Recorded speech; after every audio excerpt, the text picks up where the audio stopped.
Good afternoon, everyone. I'm Dr. Nick Woods, Health Industry Executive and Chief Medical Officer for Microsoft Australia, and we'll be moderating the session with CEDA today on healthcare and technology-driven transformation. First of all, I'd like to welcome everyone taking time out of your day. We have a big audience, which is fantastic that people are using this new format. And I would like to say that I recognise the rather different world we find ourselves in at the moment. Also, on behalf of myself, Microsoft and CEDA, I'd like to acknowledge that today and every day we're on Aboriginal land across this wonderful country as we pay our respects to elders past, present, emerging, and we support their stated aspirations. So for today, we have a remarkable lineup. We're going to be discussing the readiness of Australia's healthcare sector and our collective opportunity to build on and improve what is already a great health system, but I think many of us will recognise one that is under increasing stress and pressure due to demands and costs. And that's notwithstanding the current crisis that we find ourselves in, which is, of course, leading to this new format.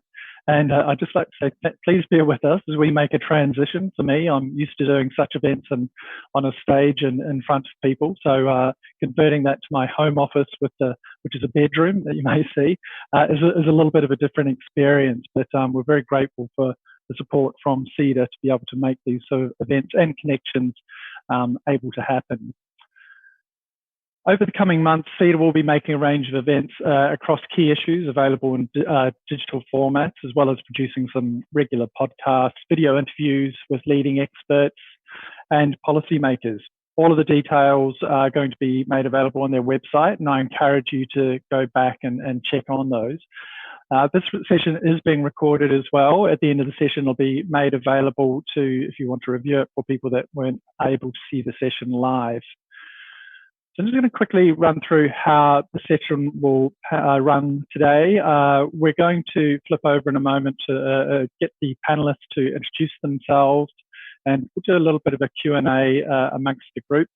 And then we have a keynote address at about just before 2 o'clock. And then after that keynote address, we're asking for participation for questions and answers from the audience, from yourselves, before we start closing out just around 5 minutes to 2:30. So you should be able to see and be able to interact through your portal and be able to serve questions, which I'll start using for my facilitation a little bit later on in the piece.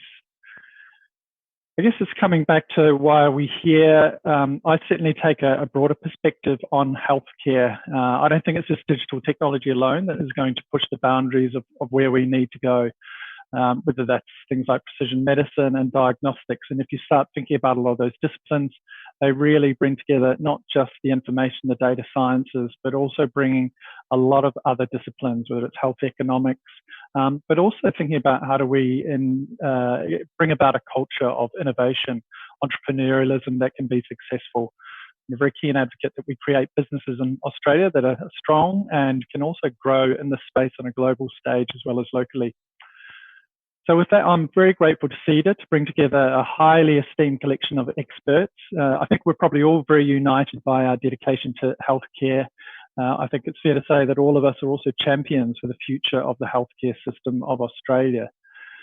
So joining me today are Dr. Charmaine Gittleson, Chief Medical Officer at CSL, Tim Kelsey, Senior Vice President, Healthcare Information and Management Systems Society, and Sue McLeman, Co-Chair Expert Working Group, and we'll be talking about some of the work she's been doing around the Health Technology Readiness Project.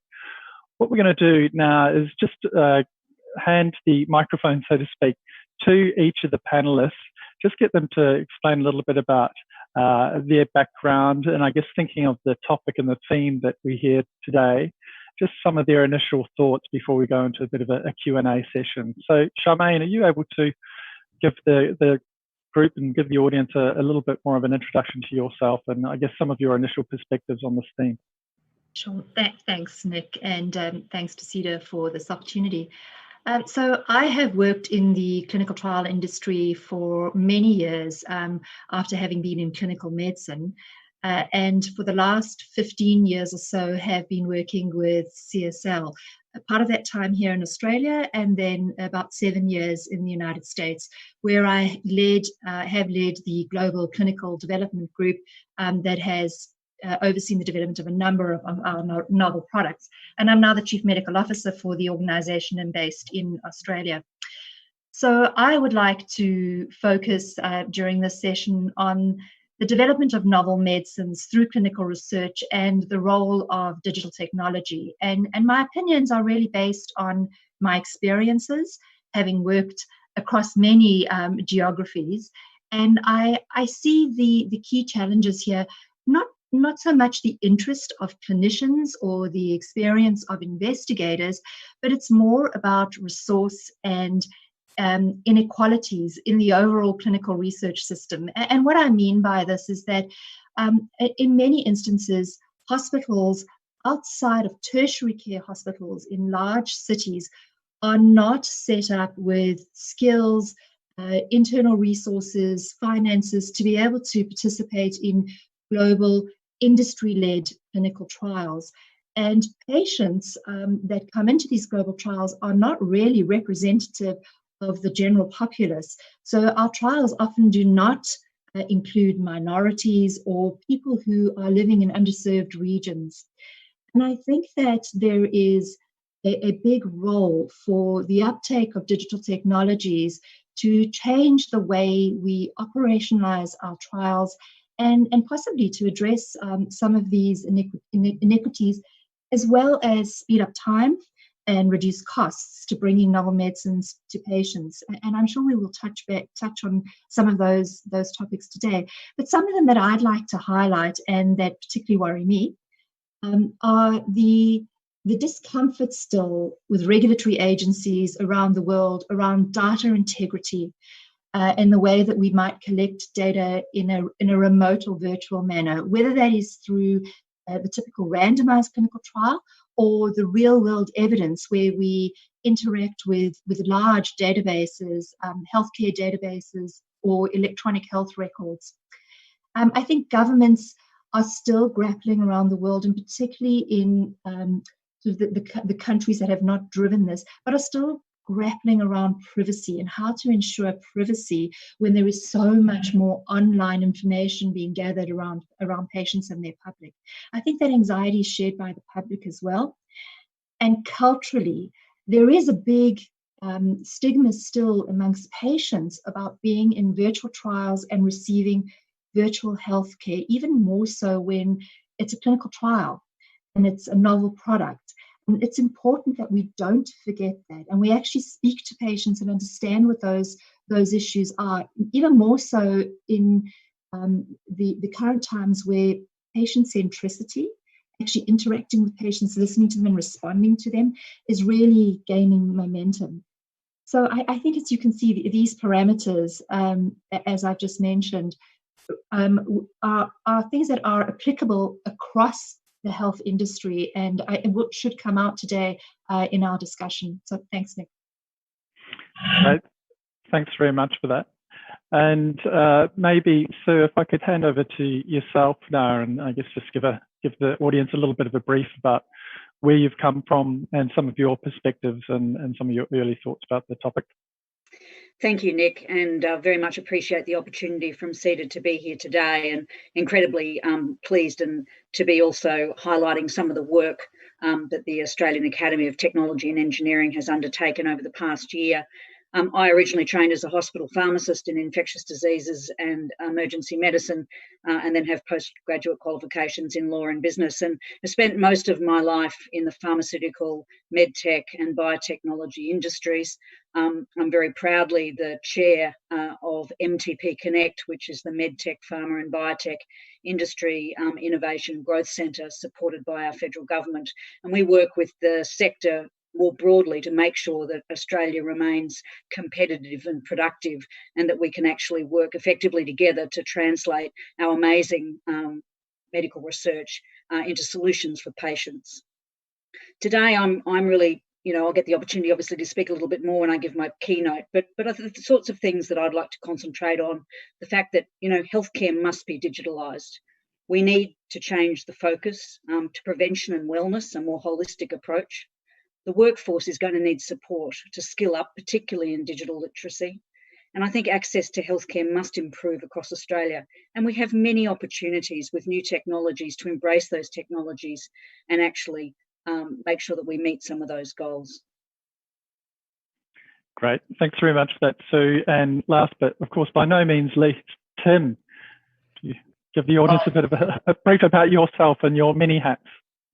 Well, thanks, Nick. Look, very quickly, I was had the privilege of being the Chief Executive of the Australian Digital Health Agency until earlier this year. I'll come back to what I'm doing now, but before that was the National Director in the NHS in England, responsible for technology across the NHS. And I'm now working for a not-for-profit, a global not-for-profit called HIMSS, supporting governments and health systems around the world to understand what is the status of their digital maturity and how they can improve it. And I suppose I'm here to make the case, supporting Sue and Charmaine very strongly, that digital health is not about technology. It is a clinical, social, and human imperative. And without really rapidly putting in place the foundations of modern digital health services that enable equity of access across care and well-being, we will not be able to deliver the benefits of some of those new sciences you described earlier, precision medicine, machine learning, and so on.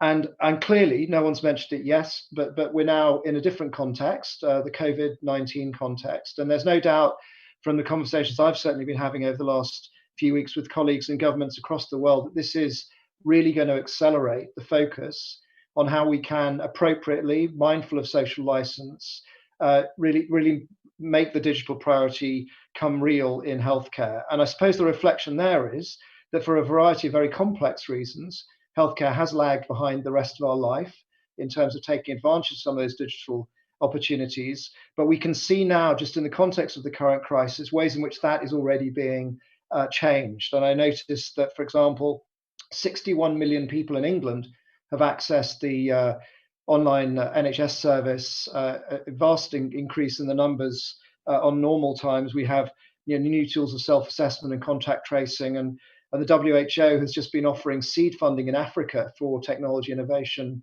in countries there. So I think what we're seeing is a global awareness, and I'm sure we'll now see acceleration in global appetites to promote digital. And I just finished by saying that I also had the privilege of founding and being the inaugural chair of the Global Digital Health Partnership, which brings together 30 countries and the World Health Organization in an attempt to try and share insights around digital. And certainly the feedback that's coming out of the member countries in that group is very strongly the need to learn internationally as well as domestically on how we might best position health services for digital. Great, thanks very much, and thanks to you all for those opening remarks. I guess one of the first questions, I know we weren't going to make this session all about coronavirus, but it's a bit inevitable to your point, Tim. I think what we're seeing now is accelerating our thought and need for some of these digital technologies and supporting the way we deliver healthcare. I just want to take all the panelists back to BC, the time before coronavirus. And I guess just thinking about, a lot of what are the sort of disruptive technologies. I'm sure we've been in many sessions where people are talking about artificial intelligence, precision medicine, big data. I think one of the things that inevitably comes up, though, is what are people actually seeing? What are your perspectives on what's making an impact in Australia sort of here and now before the current pandemic, or even some of your global perspectives? So I don't know if one of you would like to take that one first. Well, I'm happy to go, Nick, just because of the fact that I was running the agency here for a while. Look, the first thing we should be aware of is that, or recognise, that Australia is field leading in many respects in relation to digital health. And My Health Record, as one example, is really one of the first initiatives of its kind on the scale that it operates to provide people, citizens, with access to key health information online, so that at a point of emergency or just in routine care, they can have confidence that that information is shared with their treating physician or with others they authorize. And that kind of foundation is going to be really important in building towards some of the opportunities that you've just mentioned. We're still in most countries in a position where the basics haven't yet been put in place fully enough. And so we should recognise that whilst My Health Record is a fantastic innovation in Australia, that there are other ways in which Australia needs to be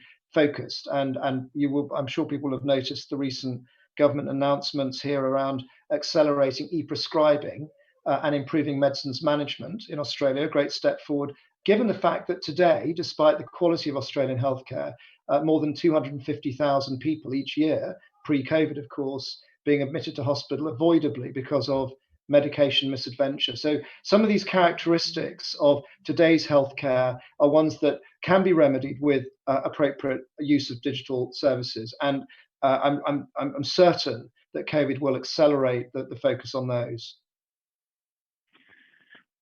Thank you. And Sue and Charmaine, I guess, given your slightly different perspectives and a lot of these sort of big ticket technologies, what are some of the impacts that you think they've been making prior to the current pandemic? Are there areas that touch on your professional world or what you're seeing in health more broadly? So I can comment on the clinical trial side and say that there is an increasing appreciation from regulators, and particularly FDA has been leading this, on understanding that real-world evidence, real-world data, so data that is coming through from the actual clinical practice, is of value and can help us understand where unmet clinical need is, how we might best apply some of the medications that either are currently registered but apply them to new indications, and to try and understand safety and utilization, should I say, more from an economic point of view, health outcomes point of view. The regulatory agencies are starting to move towards that, and FDA has put forward guidances.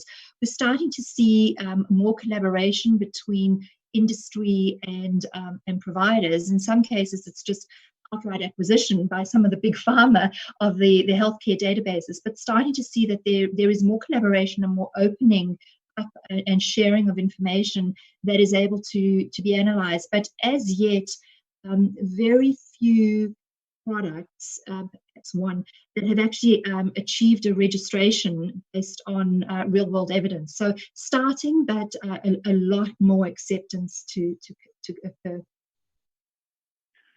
And I guess I am informed and get the chance often to look to the future, if you like, and we work very closely with CSIRO and others on future forums. And I think you have to be informed by the mega trends and obviously that chronic burden of disease, the fact that we're all living longer due to the great interventions that we have, but that you want to make sure that life is good quality life and that we want healthy ageing.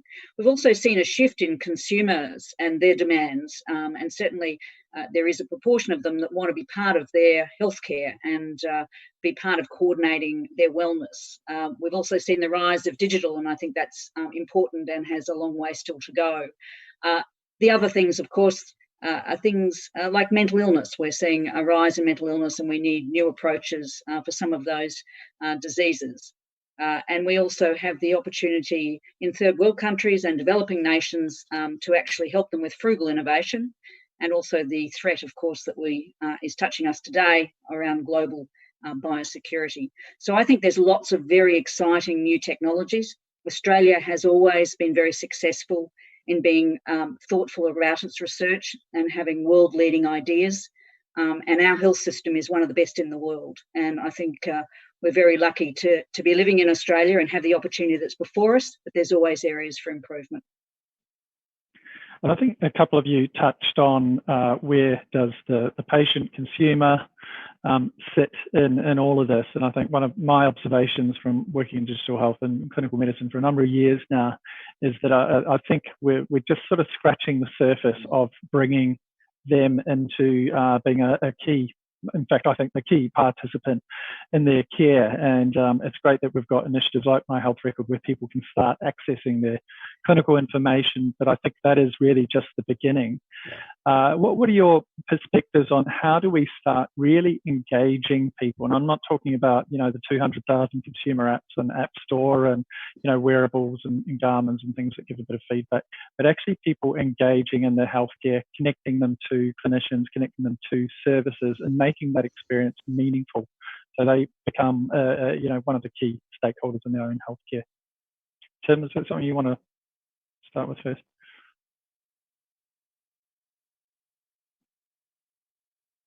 Hey, Tim, can you? Yeah. Yep. No, absolutely. Look, I think it's a routine part now of thinking from a policy perspective about the future of healthcare, that we regard the person, the citizen, the consumer as the key asset, really. And what we need to do is to work out how we support people to be able to make choices that suit them, and whether that's in relation to health or care, that they are not just central, but supported to be able to exercise a degree of choice, a degree they want to exercise or choose not to, in fact.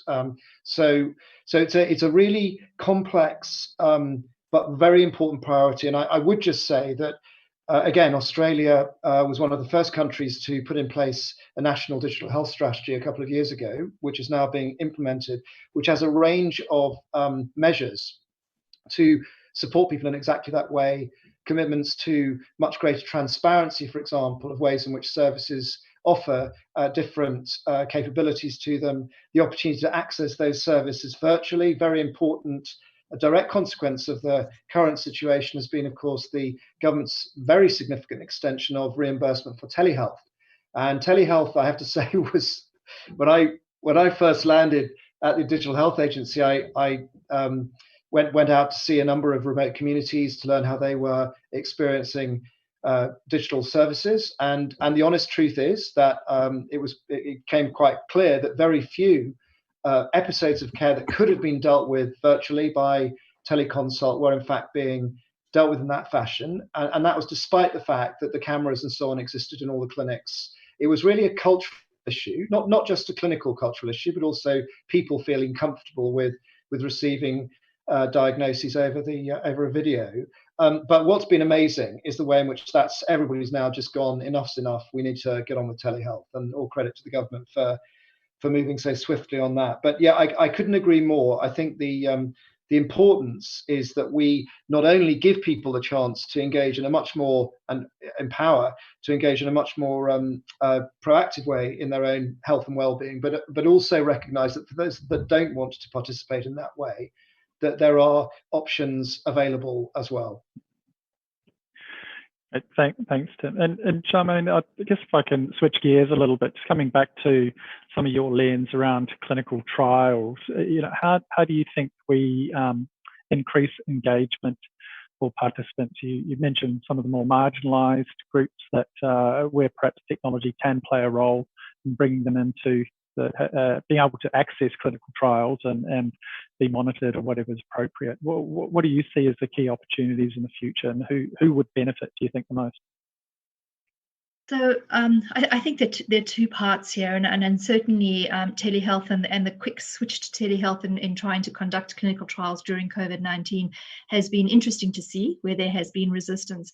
But I think here, particularly in Australia, while there has been a lot of work done in raising the profile of Australia's ability to conduct clinical trials, and patients can now go onto an Australian clinical trial registry to source clinical trials, I think that's probably, my experience is that's a fairly limited population still that has that awareness. So I think that it's really important that we come together across those that provide care to patients. And I think that this is really important, that it goes beyond the clinicians, and it's the allied healthcare providers as well, and those that support patients within the communities, and working with patient advocacy groups, which do exist here in Australia, but to come together in a collaborative effort to work through how best to share with patients the knowledge about clinical trials and the value of clinical trials. And this is not just a challenge here in Australia, and there's a tremendous amount of work that is done both here and globally, but it tends to be in the allied health area. So I think it's really important for us to be including the psychologists and the nurses, the people who have that time talking to patients to understand the different patient demographics and what would work best in terms of interacting with them, because the one size fits all of it being on the internet is not necessarily what is most trusted by patients. And we certainly know from work that has been done that the content that we put as industry on our websites is actually the least trusted by patients, and yet we tend to be the group that has the cash resources to work on those things. So a bit of irony there. So I think that collaboration is really important to find out how best to help patients see that value. Great, thank you. And certainly my observation is there's some really interesting initiatives now to find out and just help clinicians digest the girth of trials out there and make that a little bit more meaningful when they've got patients before them. So I think it's a really interesting space, and I think how do you help people get their head around what might be applicable to those patients as they're coming through the door. So I think we're sort of at about time. Hopefully that touched on a few things. I'm going to hand over to Sue in a moment, and just the audience, we've got our moderated session starting at about 5 or 10 past 2. So do start polling your questions. I'll start having a look at those before I hand over to Sue, and we'll feed those back to the audience as well. But Sue, I know you're going to be talking about some of the great work, the report that you have produced as an industry group around thinking about some aspects of the Australian future healthcare system. What do we need to do? How do we get there? And what are some of the pain points that you think we need to address? So with that, I'll hand over to you. Thank you. Thank you, Nick. As we've all mentioned today, we're in the middle of an unprecedented global health, economic and human crisis. And all over the world, countries are shutting down, trying to keep their health systems from being overwhelmed. And as I mentioned, Australia's healthcare system is an amazing and wonderful system, and we're very lucky to have it. And all the people in it right now are doing an incredible job under extraordinary circumstances. And what we're here today to talk about is actually helping them do that job better, to better support the healthcare sector and enable them to keep doing the job they're doing now and once this pandemic is over. We're incredibly fortunate to have one of the best health systems in the world, but it's by no means perfect. As technology evolves and improves, so should the way in which we deliver healthcare, from prevention through to diagnosis and treatment. It's not just the current pandemic that's putting a strain on the system, that's still almost entirely focused on treatment rather than prevention, that still relies on face-to-face consultations and long waits in groaning GP clinics or emergency rooms.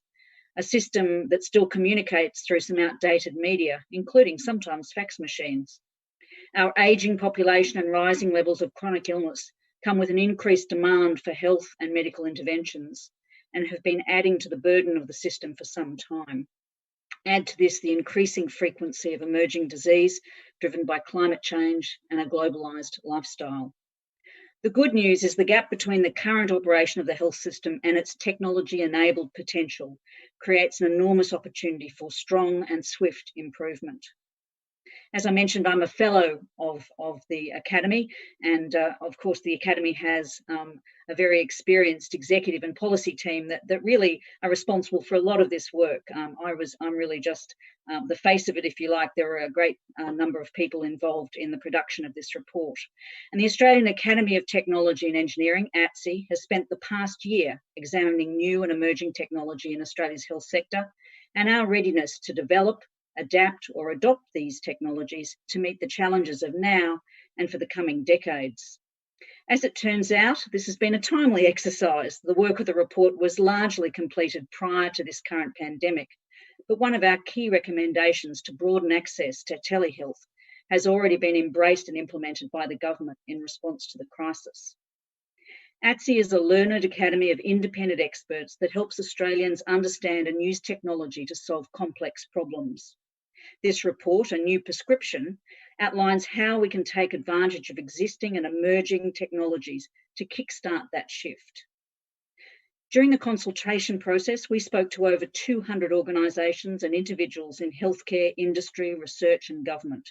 And overall, they said the good work is already being done, but there were still always areas for improvement.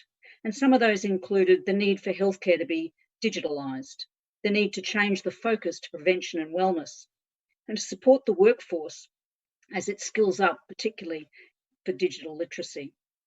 We also need to ensure that we have access to healthcare right across Australia to all our citizens, and there are opportunities there for improvement.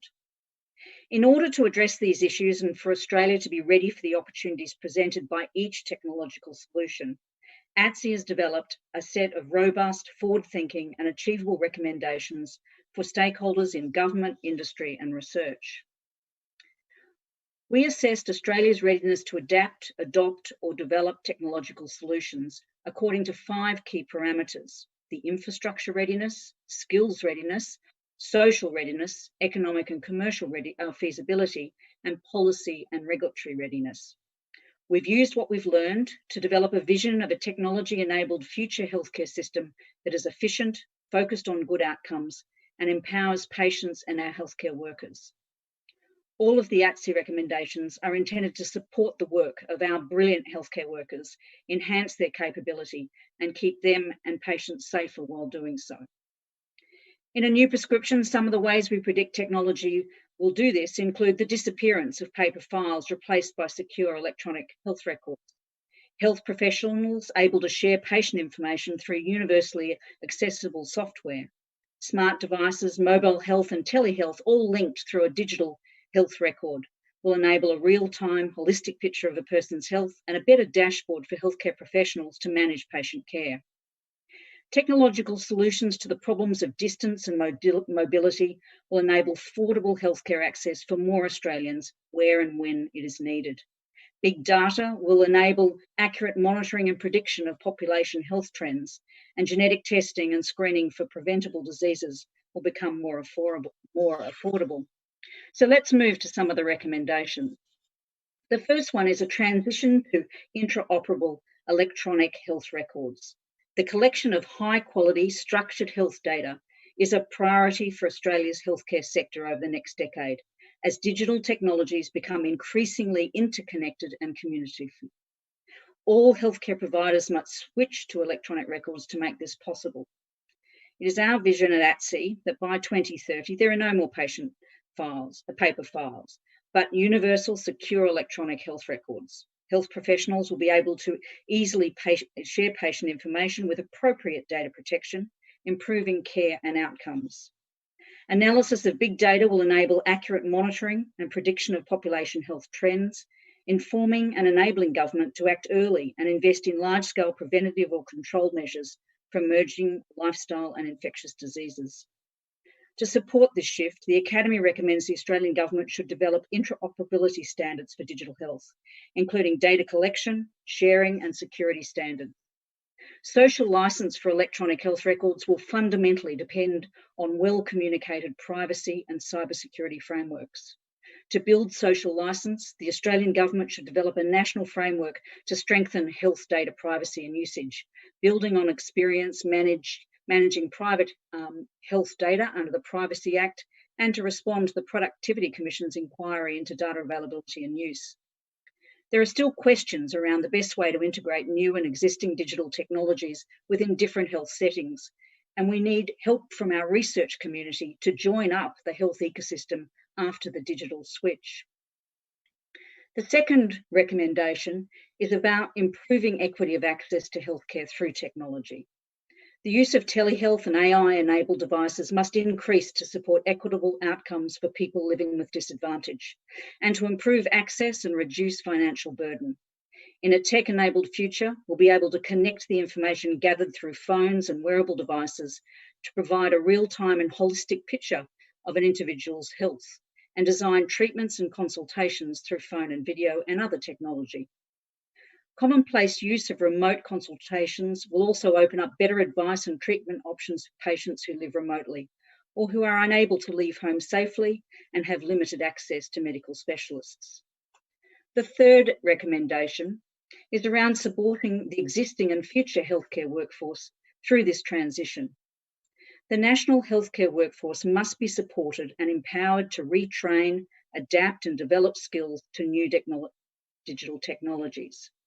Empowering the workforce to maximise the benefits of new healthcare, data and communication technologies will free up their time from administrative tasks, better support their medical decision-making and result in improved health outcomes for patients and wellbeing for healthcare workers.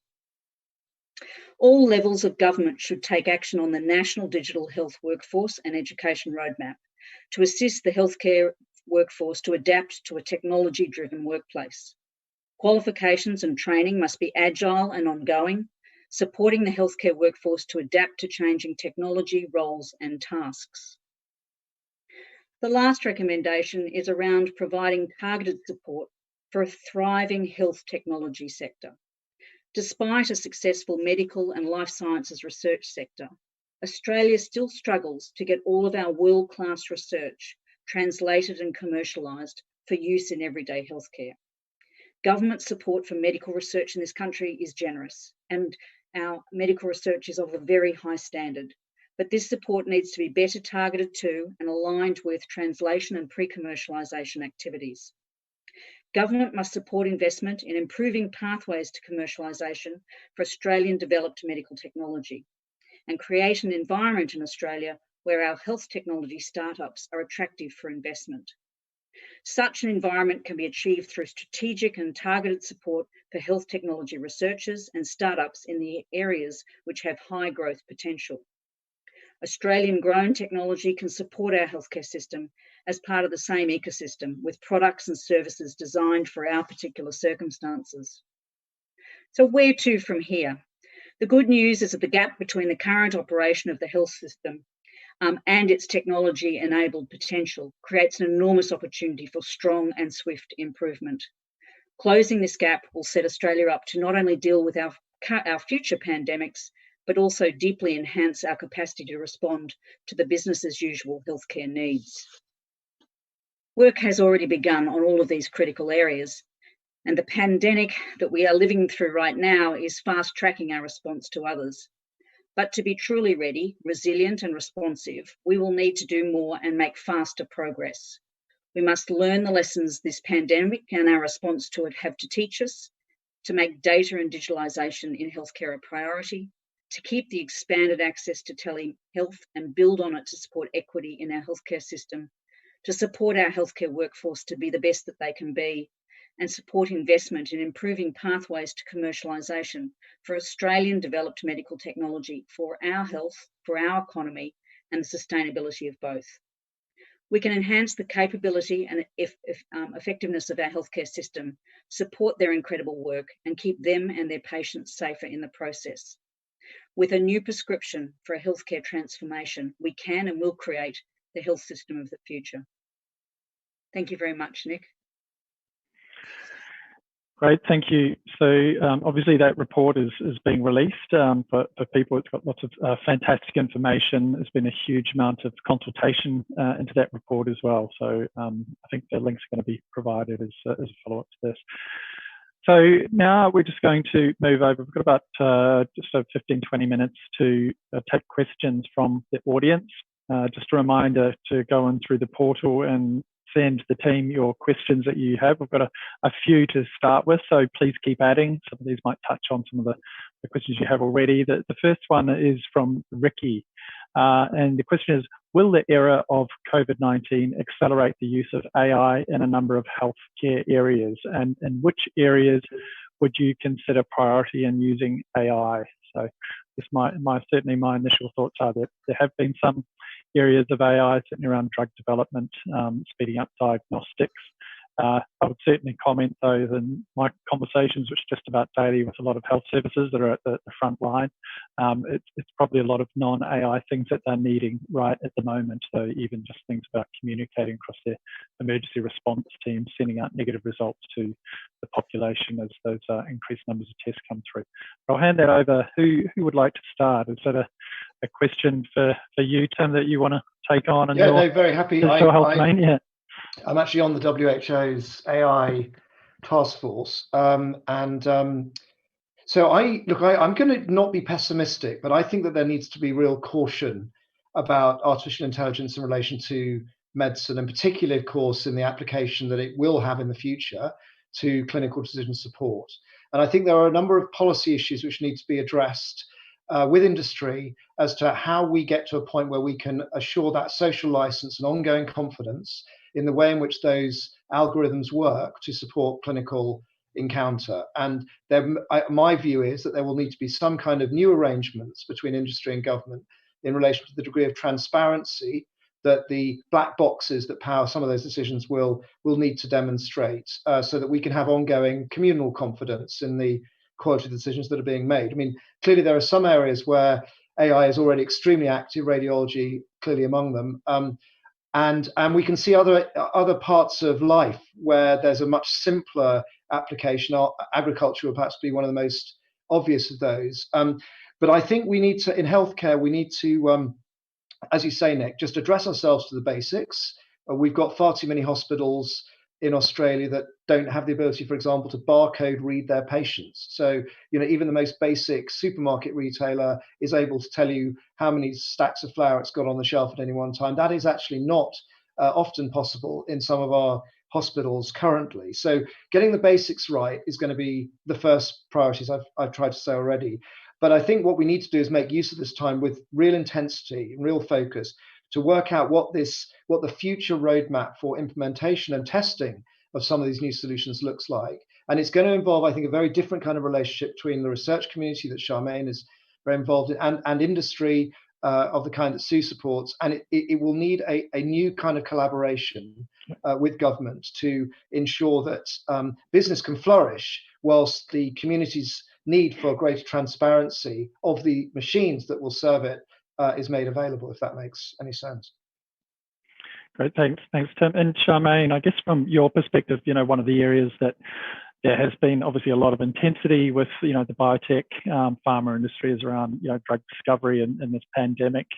Obviously people are applying different techniques to that, and I think it's getting into that space of sort of the data sciences and bioinformatics and so on. Have you sort of got any perspectives around that specific area, or more broadly on where we are in coronavirus? Look, I think that just to tie together the two questions, the preceding one and this one, I think that this pandemic, I hope that this pandemic will highlight the value of integrated data and the ability to access data quickly. And I hope that we are not in a situation as we were after the SARS-CoV-1 infection, where there was enthusiasm, there was a lot of work done, and there were novel approaches taken towards developing vaccines, etc. And as that pandemic fell off, the interest dissipated and the funding for it dissipated, and governments around the world interest dissipated, and nothing really came to the fore. And we're now in the situation where, had we continued or completed some of that work to the ability we were able to, we could have picked up much quicker. So I do hope that is kept forefront in governments and industries and collaborators' minds as we come to the end of this, because I think during this, to be honest, everybody is scrambling. Everybody is struggling with what is the best way forward, what is the answer, and we're all working very quickly to try and put things in place without really thinking through the process and how to maximize or scale this.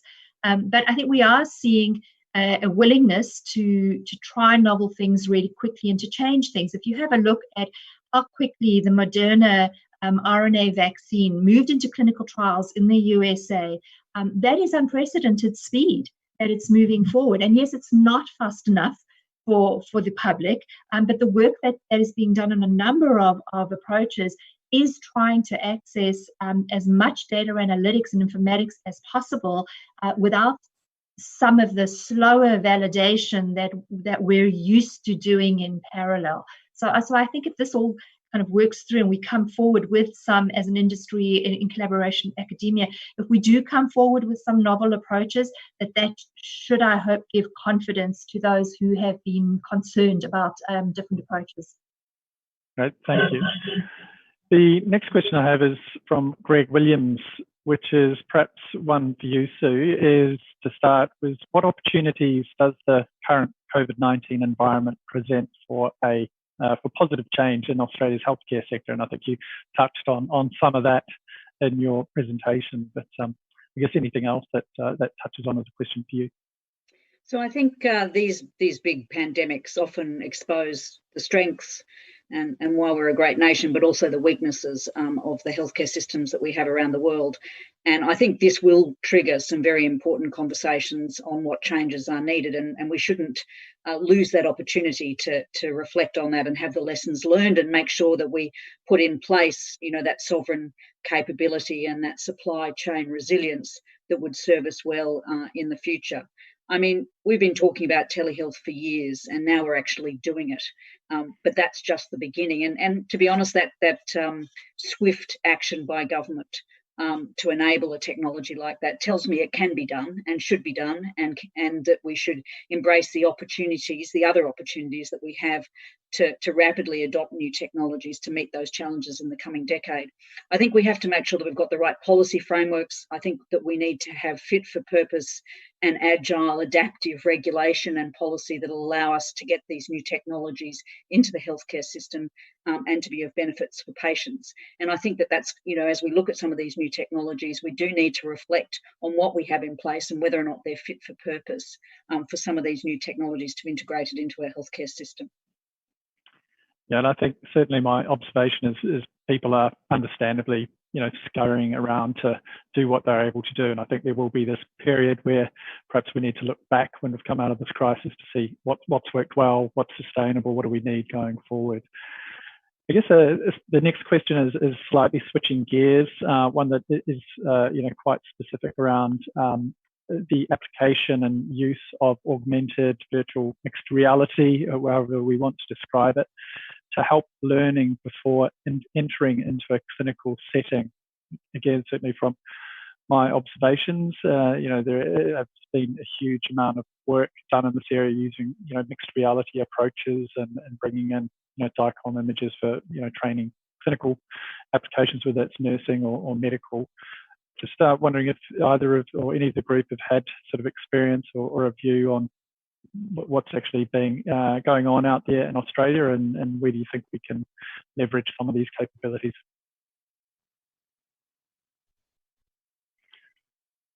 I can comment from the clinical side in terms of the trials. So we have a project where we have run an augmented reality, virtual reality for patients to take them and their caregivers through the processes that they would be going through in a clinical program, as well as the informed consent, which is a really important part of the clinical trial.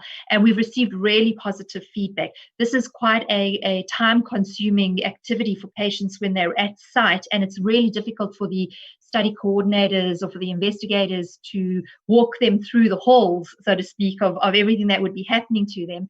And so we've done something along this lines and have had really positive feedback from people. It's given them a greater sense of confidence and understanding, and so that when they are eventually in that situation, they feel more empowered and able to ask questions. I know that there are other examples of that, certainly at the Monash and with pediatric X-rays and CT scans. There's some great things that are there, that when a young patient comes in, they can kind of sit down and in a room can test all sorts of things that take them virtually through what the experience will be like, right down to what color the walls will be or what music will be around them. So I think from a patient perspective, this is really valuable and can help, I think, patient response to medications, adherence, involvement in their own health, and worth exploring more.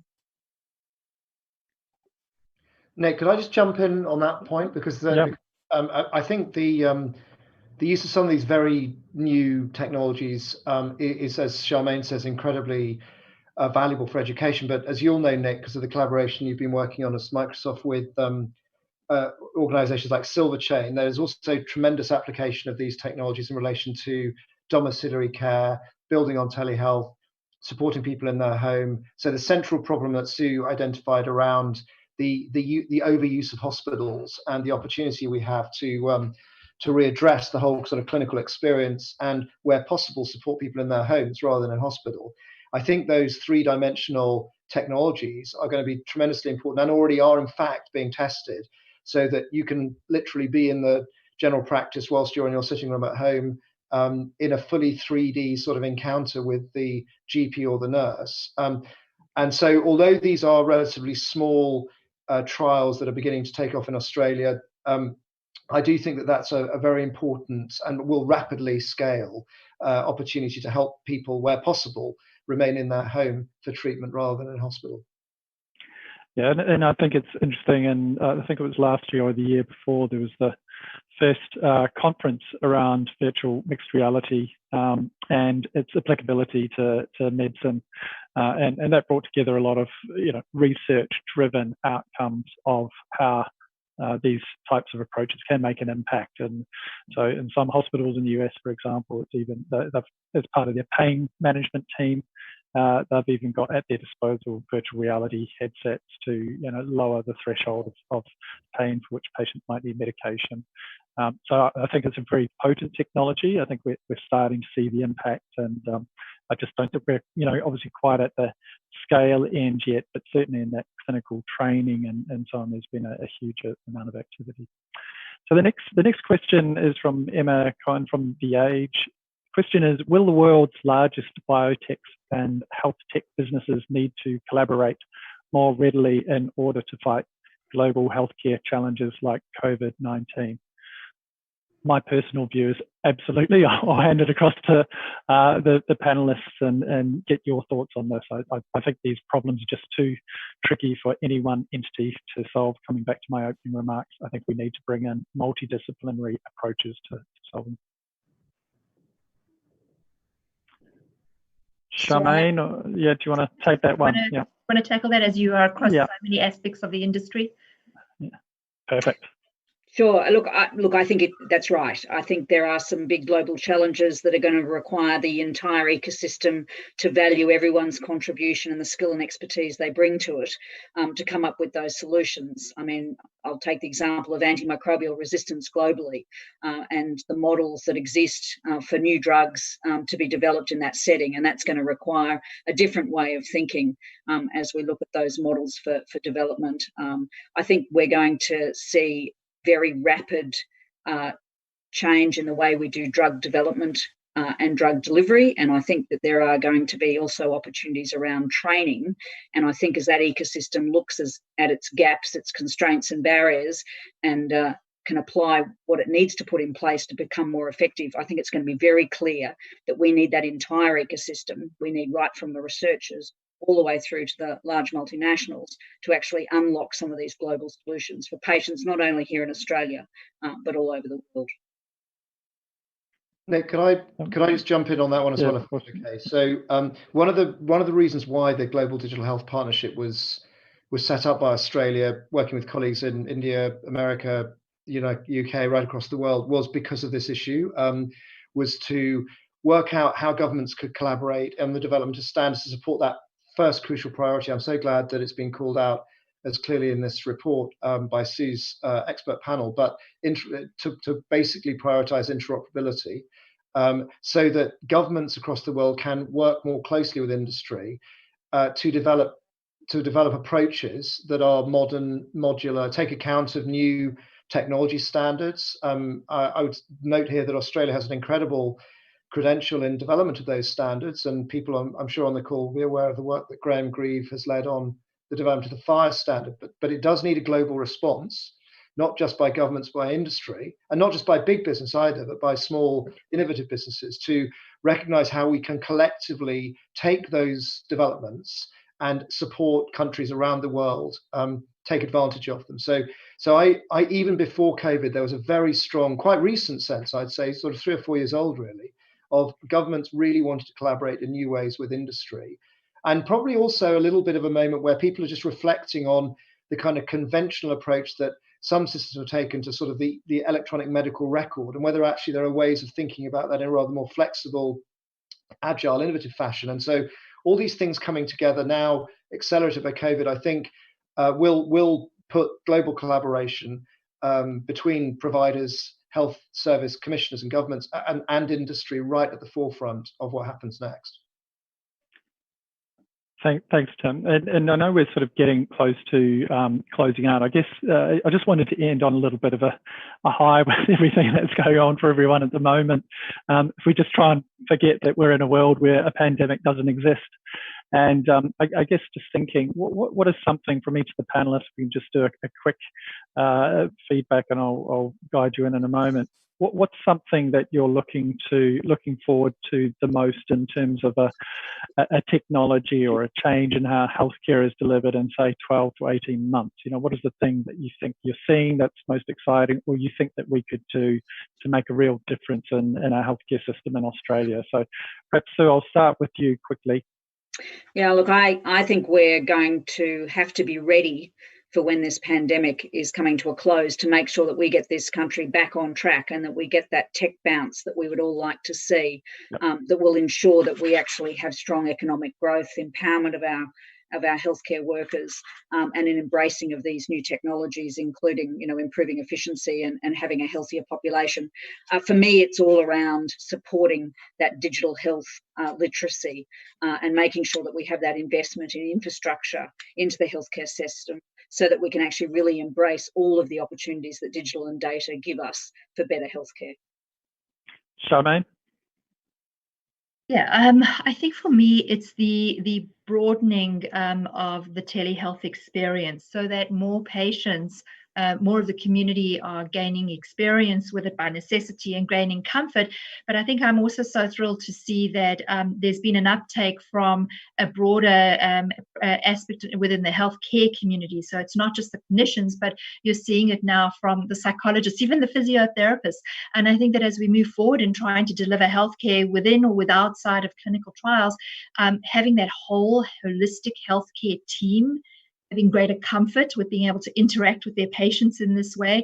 I think if we can capitalize on that, that really will galvanize and push forward the delivery of healthcare into populations that really have been underserved, even in Australia. Thank you. And Tim, quick closing. Yeah, look, I'm very optimistic. I think Australia has put in place foundations which will be really important generationally for giving the benefits of these digital services to the broader community.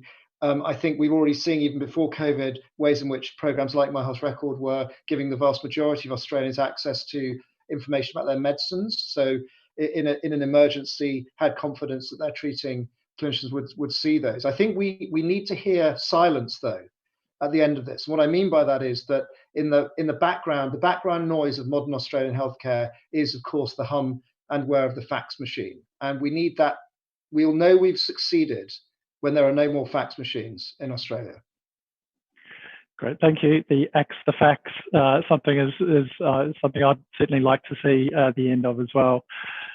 So I think we are coming up to time. I just want to take this opportunity to thank Tim, Charmaine, and Sue for coming on to this. You know, trying this new format. It might be certainly new for me, new for yourselves, but also a big thank you to the team at CEDA as well. Without providing the platform, this amazing group of people across Australia that you bring together to make this engagement still happen, I think it's incredibly important over this time. I think it's incredibly important that we all keep discussing these topics. To Sue's point, I think it's incredibly important that we start preparing for when we get to the end. How do we look back quickly, effectively at those lessons that have come out of this?